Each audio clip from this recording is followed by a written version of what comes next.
कल हम लोग पढ़े थे, पूरा आहार श्रृंखला तक पढ़ लिए थे।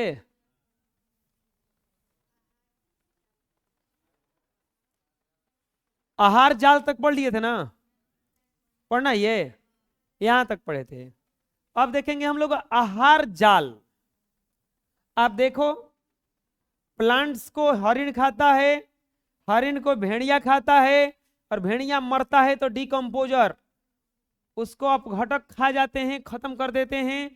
इसी क्रिया को आहार जाल कहा जाता। समझ में आ जाएगा। किसी परितंत्र में पाए जाने वाले आहार श्रृंखला के संजाल को क्या कहा जाता है?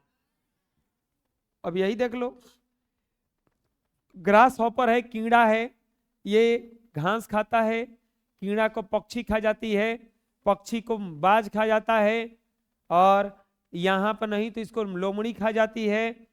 इसके बाद में ये ग्राउंड स्क्वायरल चूहा है, पौधों को खाता है, इसको ये बाज खा जाता है। तो इस तरह से ये चलता रहता है। हर कोई एक दूसरे का दुश्मन है, हर कोई एक दूसरे का, इसी जो वेब फैला हुआ है, पूरा संजाल फैला हुआ है, इसी को क्या कहा जाता है? आहार जाल। अब देखा जाएगा, यदि परितंत्र में भिन्न भिन्न पोषी स्तरों की जीवधारियों को ऊर्ध्वाधर रूप में प्रदर्शित किया जाए तो एक पिरामिड जैसी आकृति बनती है, जिसे पिरामिड कहते हैं, आहार पिरामिड कहते हैं। मतलब क्या है? अगर बहुत सारा देखो पेड़ पौधों को सरियाओगे, सबसे ज्यादा पृथ्वी पर पेड़ पौधे हैं, तो इसका आकृति थोड़ा बड़ा होगा। इसके बाद में जो प्राथमिक वाले हैं इससे कम है, ये थोड़ा कम हो गया। इसके सेकेंडरी इससे कम है, और जो सबसे ऊपर रहता है ये सबसे कम है। तो ऐसा जब अगर सरियाएंगे सबको, तो हमारा एक पिरामिड ऐसा ही बन जाएगा। इसी को कहा जाता है आहार पिरामिड। क्या कहा जाता है प्यारे बच्चों? आहार पिरामिड। क्या कहा जाता है इसको? आहार पिरामिड। कोई दिक्कत है? जब सरियाएंगे तो ऐसा बनिए जाएगा। इसी चीज को क्या कहा जाता है? आहार पिरामिड। आगे बढ़ते हैं। सर्वप्रथम आहार पिरामिड की अवधारणा को किसने प्रस्तुत किया था? तो सबसे पहले बताया था चार्ल्स एटल्टन। किसने बताया? कस के बोलो। और कब बताया गया था? 1972 ईस्वी में। कब बताया गया? पौधों को परावर्तक या ट्रांसड्यूसर क्यों कहा जाता है? यह बहुत बढ़िया प्रश्न है। जीवमंडल में इकलौता पौधा ही ऐसा है जो सूर्य के विकिरण ऊर्जा को रासायनिक ऊर्जा में क्या करते हैं? परिवर्तित कर देता है। इकलौता समझ लो एक पौधा ही है जो सूर्य से ऊर्जा को लेकर के किस ऊर्जा में चेंज कर देता है? वो रासायनिक ऊर्जा में। इसीलिए पौधों को परावर्तक या ट्रांसड्यूसर कहते। पौधों को ट्रांसड्यूसर क्यों कहते हैं? क्योंकि यही एक इकलौता जीव है जो सूर्य से ऊर्जा लेकर के उसे किस ऊर्जा में चेंज कर देता है? रासायनिक ऊर्जा में। अगला प्रश्न है कि लिंडेमान के 10% के नियम से आप क्या समझते हैं? लिंडेमान के 10% का नियम क्या कहता है? ये वैज्ञानिक थे जिन्होंने 1942 ईस्वी में एक नियम का प्रतिपादन किया। इस नियम के अनुसार आहार श्रृंखला के प्रत्येक चरण में उपलब्ध ऊर्जा की मात्रा अपने पहले चरण पर उपलब्ध ऊर्जा की मात्रा का 10% होती है। इसे ही लैंडमान का 10% का नियम कहते हैं।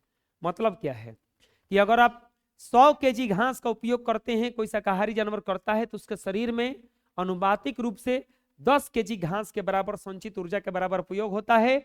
90% ऊर्जा बेकार चली जाती है। क्रिकेट में देखा होगा, खेल होता है, क्या हर बॉल पे रन लगता है? 50 ओवर में से मुश्किल से अगर 300 गेंद फेंका गया होगा तो 100 गेंद पे रन लगा होगा खाली।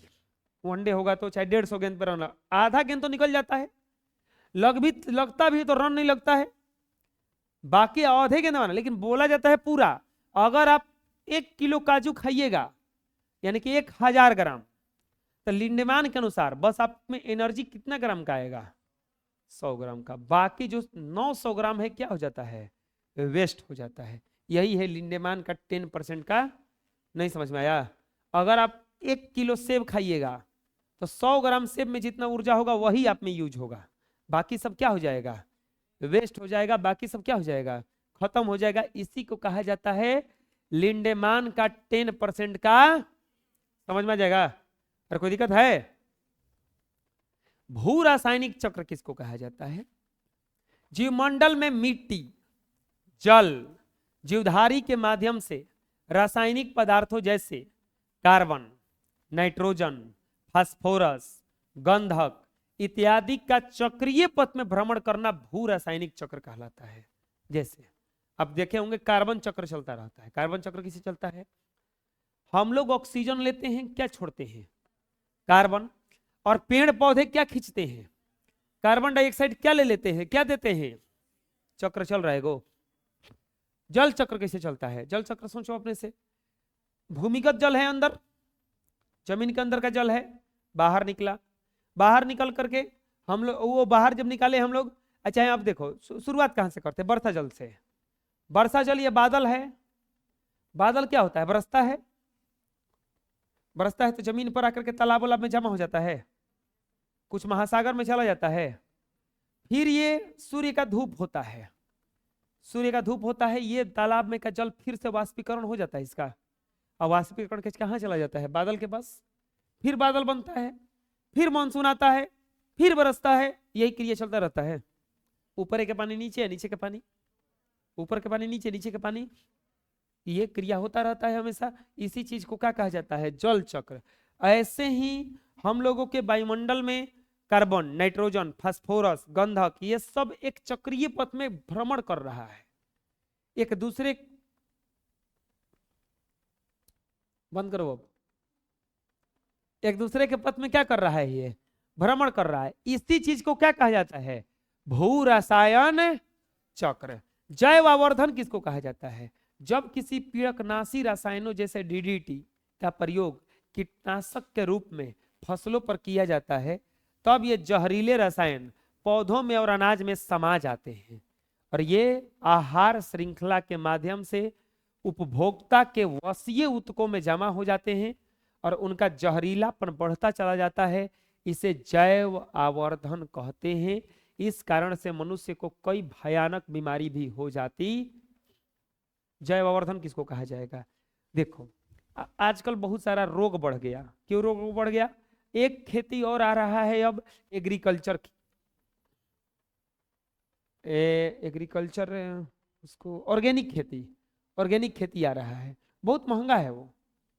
ऑर्गेनिक खेती बहुत महंगा पड़ जाएगा। पहले आप देखे होंगे भैंस वो सबके घर होती थी, अब भैंस का वो गोबर निकलता था, अब गोबर निकलता था, और वो गोबर जो सही होता था उसको पाथा जाता था, फिर जो जिसमें भैंस बांधी जाती थी उसको बहारा जाता था, तो कुछ निकलता था और कचड़ा जिसको पाथा नहीं जा सकता है, तो उसको एक जगह जमा किया जाता जिसको घूर कहा जाता था।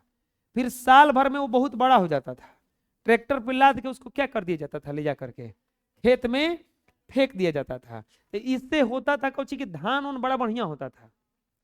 भैंस पालना आदमी बंद कर दिया, भैंस पालना बंद कर दिया, तो अब वो चीज निकल ही नहीं रहा है, निकल नहीं रहा है। तो खेत में हम लोग क्या डाल रहे हैं? खाली दिया के खाद। पहले उतना खाद नहीं डाला जाता था जितना खाद डाला जा रहा है। आपको पता है सबसे ज्यादा रोग बढ़ने का कारण हम लोगों का ये अनाज ही है। हर कुछ दवाई से हो रहा है। बस जैसे ही रोपे तो घास मरने वाला दवाई, थोड़ा सा बड़ा हुआ धान फूटने का दवाई, थोड़ा सा बड़ा हुआ लाही लग रही है, लाही समझ में आता है ना? खेती जो करता होगा वो जानता होगा, कीड़ा गिर रहा है, ओह पे को दवाई मार दो। तो ये सब खाद अलग से है, यूरिया अलग से फेंकना है, डाई अलग से फेंकना है, ये सब अलग से है, और दवाई अलग से फेंकना है। कुछ तो जाता होगा। अब जौहरे से नहाइएगा, कबो ना कबो नाक मुंह से अंदर तो चलिए ना जाएगा वो।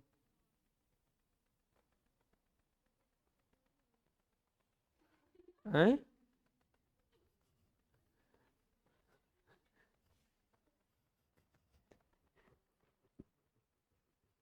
जौहर से नहाओ कितना जाएगा जी?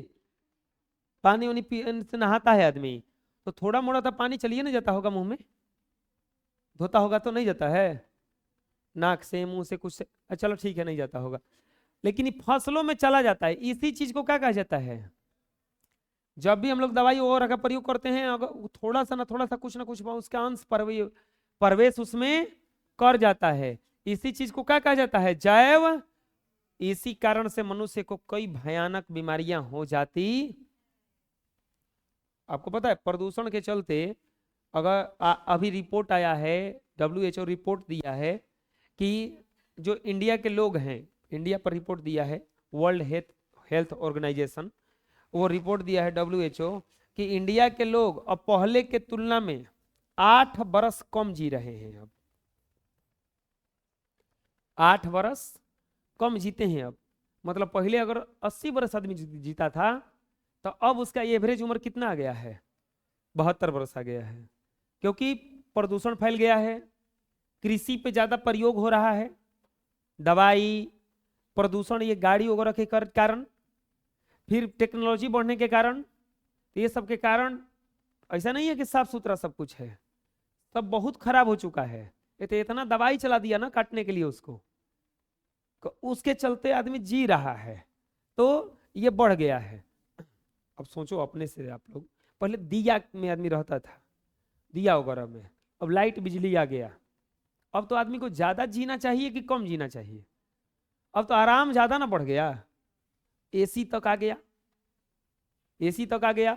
अब तो एकदम, अब तो पता नहीं चलता है गर्मी को ची कहलाता है। तो अब बताओ, अब आदमी को ज्यादा जीना चाहिए कि कम जीना चाहिए? ज्यादा। लेकिन हो कौन सी रहा है? कम जी रहा है। पहले आदमी नीम के पतई पेड़ के नीचे जाकर सोता था खटिया बिछा के, उस समय 100-100 बरस जीता था, खाना भी बढ़िया से नहीं खाता था। आज माड़ भात खाया तो कल चोखा भात खा रहा है, तो जैसे तैसे खाता भी था।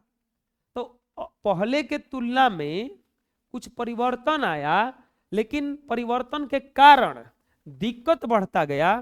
तो इसी चीज को, दिक्कत को क्या कहा जाता है? जैव आवर्धन। आगे बढ़ते हैं। ओजोन परत क्या है? आप लोग जानते ही हैं कि पराबैंगनी किरण, सूर्य से बहुत सारी खराब खराब किरणें निकलती हैं, सूर्य से बहुत सारी खराब खराब किरणें निकलती हैं।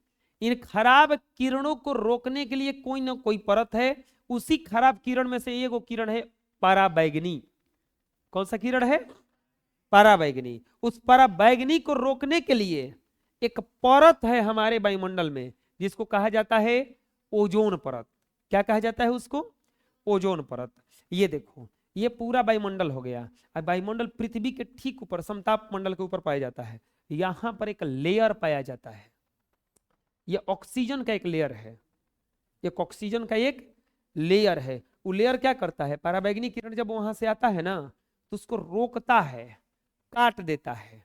जैसे आप देखिएगा, इस रामायण देखे होंगे, एक बार मेघनाथ बाण चलाया, हनुमान जी उसको आके तोड़ दिए बुढ़बे।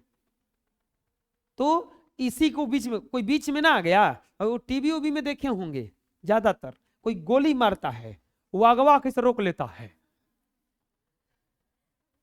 नहीं होता है ऐसा, नहीं। तो वो उसके लिए ओजोन का काम कर रहा है, और वो इतना टाइमिंग खतरनाक रहता है, वो एकदम रोकिए लेता है आगे अपने पर। कभी कभी वो रोकने वाला भी बच जाता है, कभी कभी वो बच जाता है।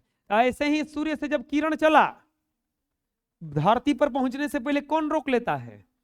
ओजोन परत। तो आप सुनो, समताप मंडल में पृथ्वी के चारों ओर एक मोटे परत के रूप में पाई जाती है, जिसका निर्माण गैस सौर ऊर्जा के प्रभाव में ऑक्सीजन के अणुओं को टूटने से होता है। ओजोन परत पृथ्वी की सुरक्षा करती है, जो सूर्य से आने वाली पराबैंगनी विकिरण को क्या कर लेती है? सोख लेती है। और इस प्रकार यह गैस पराबैंगनी विकिरणों को पृथ्वी तक पहुंचने नहीं देती है, पृथ्वी तक ये पहुंचने नहीं देती है। अगला आता है, पराबैंगनी किरण अगर पहुंच जाएगा तो क्या क्या दुष्प्रभाव होगा? बहुत खतरनाक दिक्कत हो जाएगा। जैसे मोतियाबिंद हो जाना, त्वचा कैंसर। मोतियाबिंद क्या कहलाता है? आंख का बीमारी है वो। कभी कभी सुने होंगे कि आंखी में मोतियाबिंद हो गया है। एगो दिनौंधी होता है, एगो रतौंधी होता है। रतौंधी सुने हैं? रतौंधी का मतलब जानते हो क्या होता है? उसको रात में दिखाई नहीं देगा, बस दिन में एकदम साफ दिखेगा उसको, और रात में उसको दिखाई नहीं देगा। जैसे उल्लू होता है, वो उसको दिनौंधी होता है, वो दिन में उसको दिखाई नहीं देता है। और मोतियाबिंद होना, त्वचा कैंसर, त्वचा जलने लगेगा, कहीं कहीं इसमें घाव घाव घाव घाव हो जाएगा, कैंसर हो जाएगा। डीएनए जो है, डीएनए हम लोग के शरीर में जो है उसके अणुओं की क्षति होगी और अनुवांशिक रोग होगा। अनुवांशिक रोग मतलब वह रोग जो पीढ़ी दर पीढ़ी चलने लगेगा। मछलियों और समुद्री जीवों को क्या हो जाएगी? हानि। पेड़ पौधों की क्या हो जाएगी? पराबैंगनी किरण अगर पहुंचा ना धरती पर तो पूरा तबाही मचा देगा वो। अब ओजोन परत के अपक्षय को रोकने का उपाय क्या है? तो सबसे पहले क्लोरोफ्लोरोकार्बन के उपयोग पर रोक लगाना है। फ्रिज अगर घर में होगा तो उसको फ्रिज नहीं खरीदना है, और एसी तो बिल्कुल नहीं खरीदना है। सीएफसीएस के सुरक्षित विकल्प को क्या करना है? खोज करना है। सीएफसीएस क्या है? सीएफसीएस क्या है? परफ्यूम देखे हैं क्या चल रहा है? फॉग चल रहा है, आता है वो प्रचार, तब परफ्यूम। इसके बाद में जितना झाग उत्पन्न करने वाला ये क्रीम पाउडर आया, जैसे ये फेयर लवली आ गया, वीको, बहुत सारा आया है। इसके बाद में परफ्यूम जितना आया, सेंट, ये सब में दाढ़ी बनाने वाला जो क्रीम होता है उसमें, इसके बाद में पेंट जो होता है, ये जो पेंट किया जाता है दरवाजा पे, ये सब में सीएफसीएस पाया जाता है। सीएफसीएस पाया जाता है। ये बहुत खतरनाक गैस जैसा होता है। आप देखे होंगे परफ्यूम वगैरह जब लगाया जाता है ना तो हल्का सा ठंडा लगता है, होता है। चाहे आप कोई क्रीम पाउडर लगाइए वो हल्का सा ठंडा लगेगा ही लगेगा, लगेगा ना। वो सीएफसीएस होता है, वही ठंडा होता है। एसी में फ्रिज में सुने होंगे गैस रहता है, एसी में फ्रिज में इस सब में क्या रहता है? गैस रहता है। गैस वाला लीक कर जाएगा तो उसका पैसा लगता है। वो सीएफसीएस गैस होता है, फ्रियोन गैस होता है। वो गैस वाला लीक कर जाएगा, वो गैस के चलते ही ठंडा करता है। ये सब वातावरण को बहुत ज्यादा क्या करता है? हानि पहुंचाता है। ओजोन परत को तो सबसे ज्यादा हानि पहुंचाता है। तो ये सबको क्या करेंगे हम लोग? उपयोग को कम करेंगे। उपयोग को क्या करेंगे? यही से देखे होंगे आप लोग, ठंडा में हम एसी नहीं चलाते हैं, हम पर्यावरण के बिल्कुल अनुकूलित चलते हैं।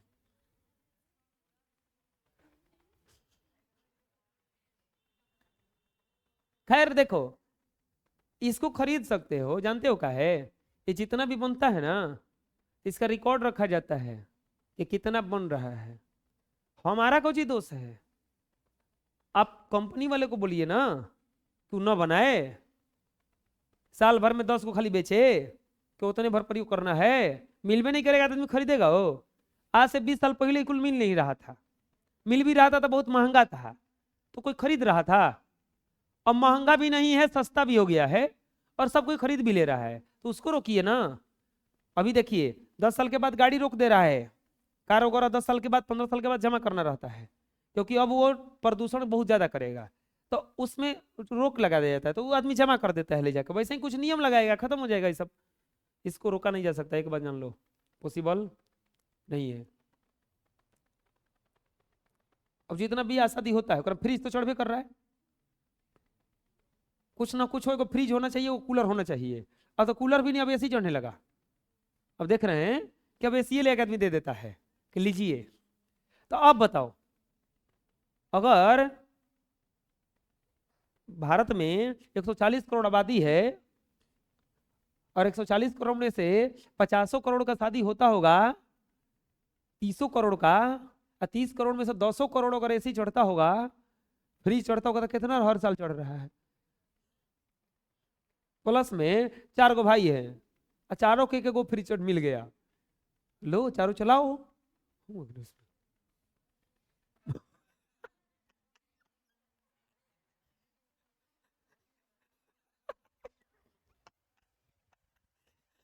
ये मरद तो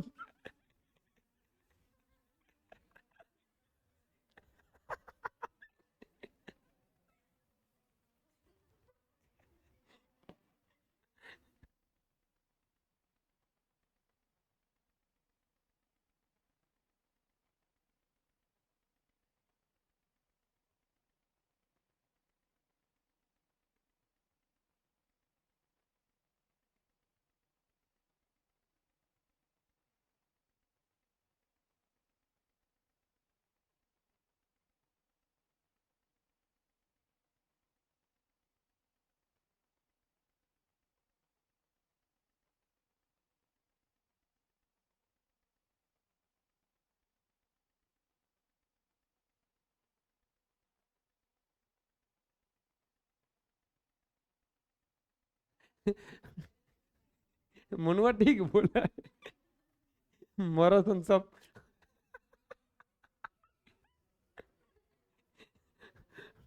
मनु, तू फ्रिज यूज करता है कि नहीं करता है? तू ना यूज करता है? आइसक्रीम वही में रखता है? अरे हम गए थे तेरा घरे, फ्रिज में के पानी पी रहा था, है ना, छोटा बता रहा हूं ना। हम एक घर गए थे ना, फ्रिज में के पानी पी रहा था और कह रहा था यूज नहीं करते हैं। करता था ना, तब कुछ कह रहा है अब। एकदम पाला पानी पी रहा था। हैं?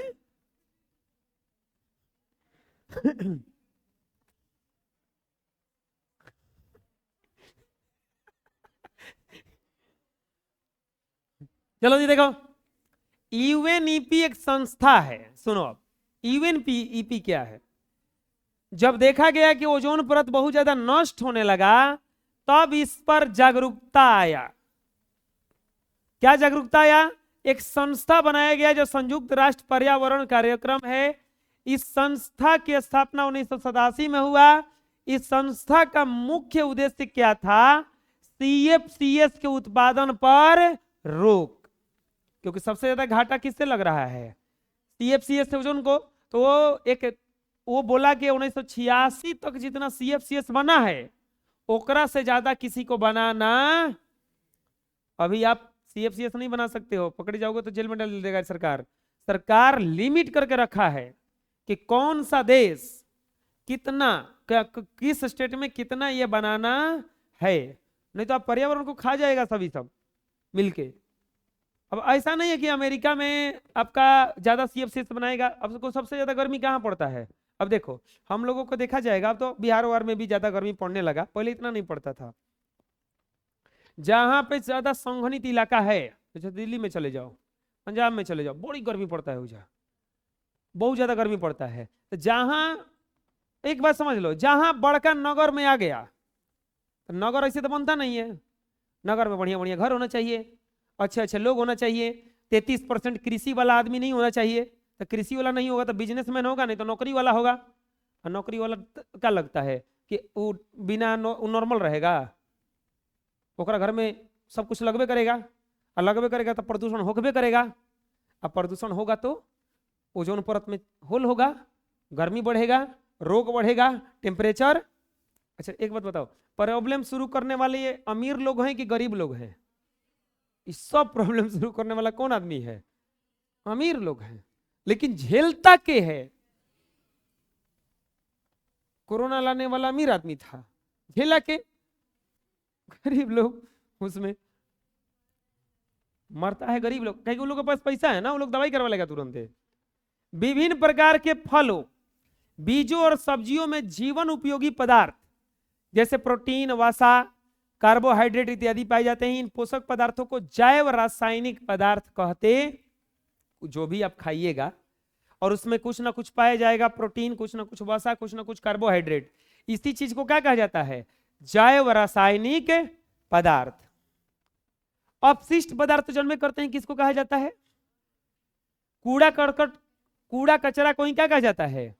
कितने प्रकार का पाया जाता है ये? 3 प्रकार का। अवस्था पूछ रहा है, वो एगो जैव निम्नीकरण ये बताए थे कल हम।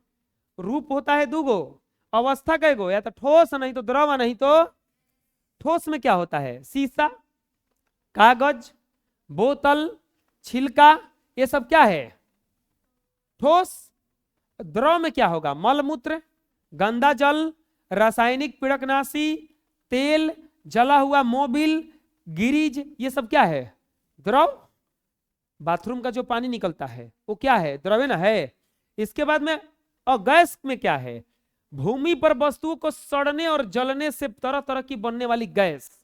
वो देखे होंगे कुछ कुछ महकता है, जैसे चूहा मर गया और सड़ के महकने लगा, तो गैसे ना अपशिष्ट है। अरे सांस लेना मुश्किल हो जाता है, सांस लेना मुश्किल होता है, गैस अपशिष्ट होता है। अब देखते हैं हम लोग कहां कहां से ठोस अपशिष्ट कहां कहां से निकलता है। चलो बताओ, ठोस अपशिष्ट कहां कहां से निकल सकता है?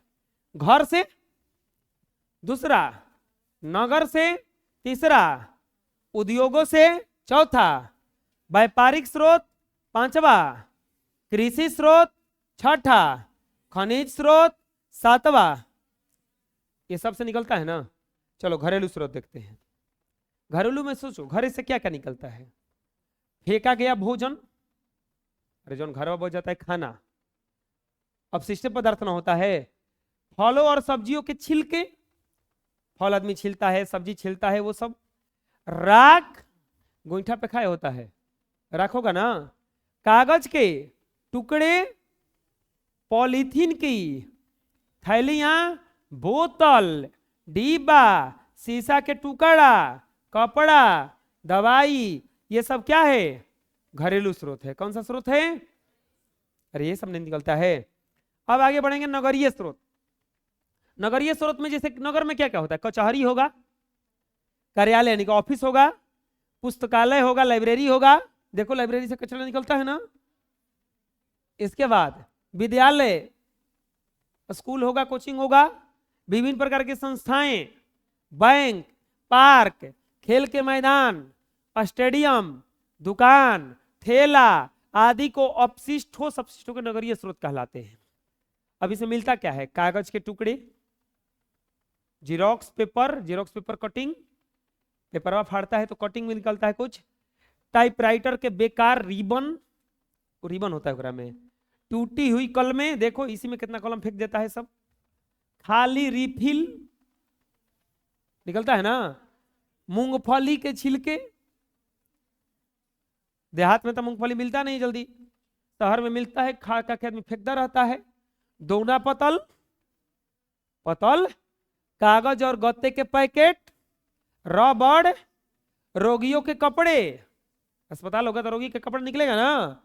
जानवरों की लाशें, बेकार अंग, बेकार पट्टियां, बहुत ज्यादा मेडिकल में वेस्ट निकलता है।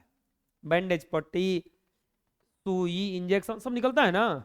शीशी, खाली कागज, खराब सिरिंज, सड़ते हुए टायर, कितना टायर फेंका होगा। बेकार, बरसों से बेकार पड़ी मोटर गाड़ी, ये सब कहाँ के स्रोत हैं? नगरीय स्रोत हैं। ये सब होता है ना। अब आते हैं औद्योगिक स्रोत। बड़े बड़े उद्योग कारखाने में पता है ना, वेस्ट पदार्थ उसमें भी निकलता है। क्या निकलता है? इन उद्योगों में दो प्रकार के ठोस अपशिष्ट उत्पन्न होते हैं। जैसे जो उत्पादित किया जाता है परंतु वे खराब हो जाते हैं, दूसरा जो ज्यादा बन जाते हैं। विभिन्न प्रकार के रसायन, पेंट, बालू, विस्फोटक पदार्थ, उड़न राख, धातुओं के टुकड़े। अरे बहुत सारा वेस्ट बनता है। उद्योगों में जाओगे तो अरे बहुत सारा, जैसे कुछ भी बनाओ आप, ये घर खाना बनाते हो, आलू दम, आलू का छिलका निकलना जाता है, बहुत सारा वेस्ट निकलता नहीं है जी। यहां तक कि खाना खाते हुए समय अचार का वो अंठीली, वो भी तो बचिए नहीं जाता है। व्यापारिक स्रोत में कुछ आता है। व्यापारिक स्रोत में फटे हुए बोड़े, अब देखो जिसका वो अनाज का बिजनेस होगा, उसका बोड़ा, आलू का बिजनेस होगा, वहां पे बोड़ा सड़ल आलू निकल जाता है। पुआर, अभी पुआल का सीजन आया है। दिल्ली में जो प्रदूषण हुआ है किसके कारण हुआ है? पुआले के कारण हुआ, पराली जला है सब। भूसा, घरे देखे होंगे कौन निकलता होगा चाउर फटकने पर। पैकिंग पर लिखने वाले खराब मार्कर, मार्कर से लिखा जाता है उस पर, वो मार्कर फेंके हुए तो ना निकलेगा। कृषि स्रोत में पशुओं के गोबर एगो अपशिष्ट पदार्थ है, क्योंकि मोदी जी गैस बांट दिए तो गोईठा पे खाए हो नहीं रहा है, तो सब अपशिष्ट पदार्थ में जा रहा है। फसलों के अपशिष्ट, भूसा, पुआल, पत्तियां, ये सब कहाँ है? कृषि स्रोत है। खनिज स्रोत में टेलिंग, खनिज स्रोत, अभी जैसे तनकी कैसा निकल, धूल करदा निकलता नहीं था, अब तो कम हो गया। पत्थरों के टुकड़े, बेकार मिट्टी का ढेर, पहाड़ में बड़ी माटी निकलता था। भवन निर्माण, भवन निर्माण में बहुत ज्यादा वेस्ट निकलता है। क्या? भवनों को ढहाया जाना और निर्माण के समय उत्पन्न होने वाला मलबा, ढाहोगे सीमेंट बालू का सब कचरा निकल जाता है, बहुत सारा फेंकना मुश्किल हो जाता है उसको। भवन निर्माण स्रोत से उत्पन्न ठोस अपशिष्ट पदार्थ होते हैं, वो सब ठोस होते हैं। अगला, ठोस अपशिष्ट पदार्थों से होने वाली हानि, क्या हानि है? ठोस अपशिष्ट को सड़ने गलने से दुर्गंध उत्पन्न होती है, जिससे आसपास की वायु क्या हो जाती है? दूषित हो जाती है। वो सड़ेगा गलेगा तो महकेगा बड़ी ज्यादा। ठोस अपशिष्टों से विभिन्न प्रकार की बीमारियों के सूक्ष्म जीव बढ़ते हैं, फैलते हैं, जिससे सामुदायिक स्वास्थ्य के लिए गंभीर समस्या उत्पन्न हो जाती है। इन अपशिष्टों के सड़ने से तरह तरह के विषैले पदार्थ बनते हैं, जो वर्षा जल के साथ बहकर जल स्रोतों में पहुंचते हैं और जल प्रदूषण उत्पन्न करते हैं। ये पदार्थ भूमि में प्रवेश करते हैं और अंदर जाकर भूमिगत जल को क्या कर देते हैं? प्रदूषित करते हैं। अब देखे होंगे बरसात में कितना आदमी का कल गंदा पानी देने लगता है। वो कैसे होता है? ऊपर का पानी नीचे क्या कर जाता है? प्रवेश कर जाता है, और जाकर के पानी फेंट आ जाता है, सब गंदा गंदा, और गंदा पानी फेंटा जाता है, इसलिए गलबा कैसा पानी देने लगता है? गंदा। ठोस अपशिष्ट के पदार्थों के क्या उपाय है बताओ इसको खत्म करने का? सबसे पहला, अगर कंपोस्ट बनाने लायक रहेगा तो कंपोस्ट बना देंगे, नहीं तो जमीन अगर खाली उली रहेगा तो उसमें क्या करेंगे? कचरा उचरा लेकर फेंक के उसको जमीन में भर देंगे, नहीं तो उष्मीय विधि जला देंगे उसको, नहीं तो कुछ और उपाय करेंगे। पुनः चक्रण और उपयोग करेंगे। अगर उपयोग करने लायक है तो उसका क्या करेंगे? दोबारा उपयोग कर लेंगे। इसका क्या करेंगे? दोबारा उपयोग कर लेंगे। समझ में आ गया?